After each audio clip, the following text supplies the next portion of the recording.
Hello. This is kind of just a quick random video. There was something that I stumbled on while I was making a patch for a jam that I didn't end up using for January, which I ended up making day 32. But just kind of an organ. But you see how it like swells over time. Well, while I was playing with it, I realized that it swells using this filter envelope and several things that I have in here, like with the AB coming in over time. But it's really without the filter, none of this is audible. So I realized I never really used these trigs on the trig page. These aren't something new. This is, as far as I am aware, these have always been around. But you can have it so that, okay, let's turn it off. So now the filter envelope is not triggered. Now it's a lot more muted and just kind of like an organ.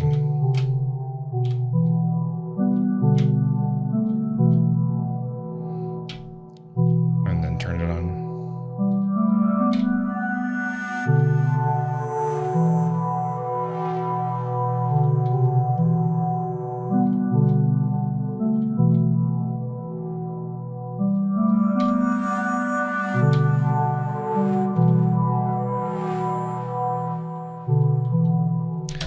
So yeah, just kind of a general reminder that these are pretty useful, because I don't think I've ever used the filter trigger one. I've used the LFO trigger one a few times because it's pretty useful to make it if you don't want the LFO to happen on certain things, depending on what you're using it for.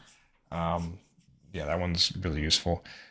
But the filter one I hadn't really thought of. But yeah, so basically if the filter's not triggering, it's the same as if the envelope was just at 0. So, and this whole shape here is ignored. So it's really just paying attention to the filter frequency down here and the resonance.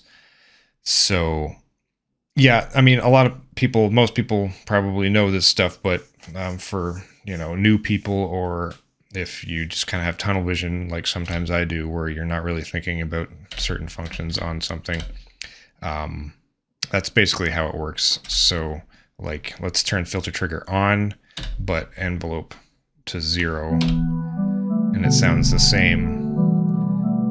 Let's just turn on these other things, the bass and this over here, just to make it a bit more interesting.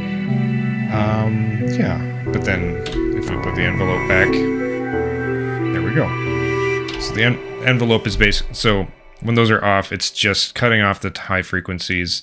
But when it's on, it's using this shape to raise from that point. So it raises during the attack, and then it drops back down to about halfway between, and it'll probably stop around there and sustain until the notes let go, and then it'll release back down to the starting frequency. Same as the amp envelope works, but with the filter, using what you set as the starting point. And the envelope decides how far away it's going from the starting point, and it can also go the other direction if you want that, but not in this case. But in plenty of cases, sure. So yeah, it's just a nice, useful thing to do. And in general, just remembering that these triggers are useful in plenty of places, because there's also one on the amp page for the amp envelope, and on the Digitone, there's ones all over the place for things like whether A or B operators triggered and stuff like that, and that you can sequence those in as well. So let's see, this is all set, right? Yeah. And then let's turn off filter trigger. So currently it's doing nothing. And then let's just say on page 1 we'll have like these two trigger the filter, and then on like page 3 let's do 1, and then on page 5 let's do these two for some reason, just random, and then you'll just hear it'll be more expressive. See, the filter comes in there for a moment and then goes away again.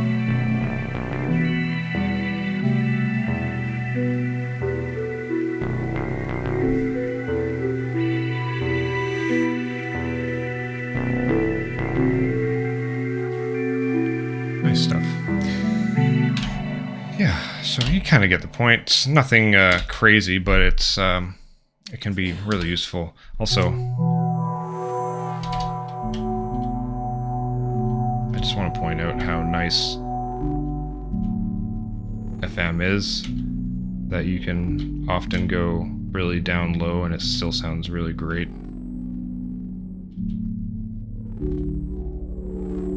Listen how cool that is. Let's even see, like the Digitone one has a filter envelope as well, which you can hear like the resonant peaking. But like if we turn the filter trigger off there, then you'll hear the resonance just stays in the same place. So you can also sequence that or whatever you want. Anyways, you get the point. Nothing super crazy or super unique, but yeah, I don't think about it a lot. Maybe you don't either. And yeah, it's a fun little thing to do. I keep forgetting to mention, but this is actually, I don't know if you've noticed, if you've watched my videos, but this is a brand new stand. I posted about it on Instagram with lots of nice pictures. I haven't done a jam yet since January because I'm just kind of taking a break, but this stand is a lot smaller, nicer, more compact. It's good for when I have a smaller setup. I still have the old one for if my setup grows again, but this is a beautiful stand. Also, again, made by 99 Woodshop, same guy that made my last one. Actually, completely perfect, impeccable. I'll show it from a better angle and more interesting ways once I make my next music video. But yeah, good stuff. Anyways, have a nice day. Thanks for watching. I hope this was useful in some way. And bibbidi boppity boopy. I got nothing else to say. Goodbye.